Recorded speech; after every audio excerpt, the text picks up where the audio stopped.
Hi everyone, Victoria Violet here. Hope you're having a beautiful day. So far my day has been a little different.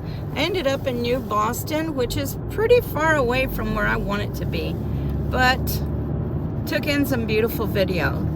Now let me tell you something interesting. When I started out going towards New Boston, there was a man on the side of the road with his dog. And normally that's not something that's too exciting other than a man walking his dog. But this man happened to be running. Sorry for the shakiness there. Happened to be running. And he had a Superman cape on. No, I'm not lying. I'm not kidding. He had a Superman red cape on. He had the Superman shirt on, of course, jogging pants. It's cold. And he had his dog with him, and his dog was running in front of him, and he was running behind the dog. Of course, the dog was on a leash. But I just thought it was so unusual here in New Hampshire.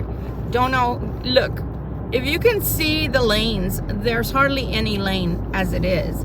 And you're expected by law to give them 4 feet when there's pedestrians on the road.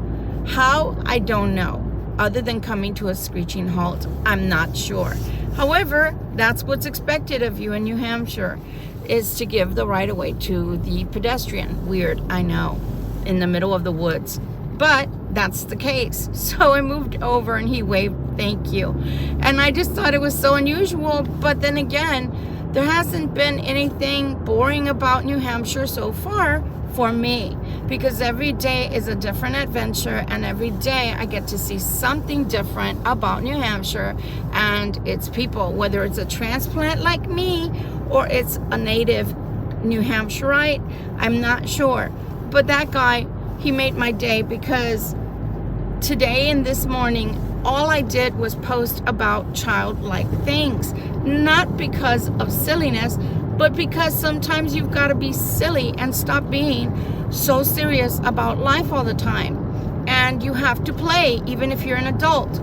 After all, why do we like action movies if not because they remind us of when we were children and our eyes would get wide as a saucer as we saw our superheroes coming on the screen? And that's pretty much why we love the action-packed movies like that. You know, Optimus Prime, right? From the Transformers. People like that, the American heroes. Anything that's going to remind us of our childhood and the fun we used to have with our imagination running free and wild.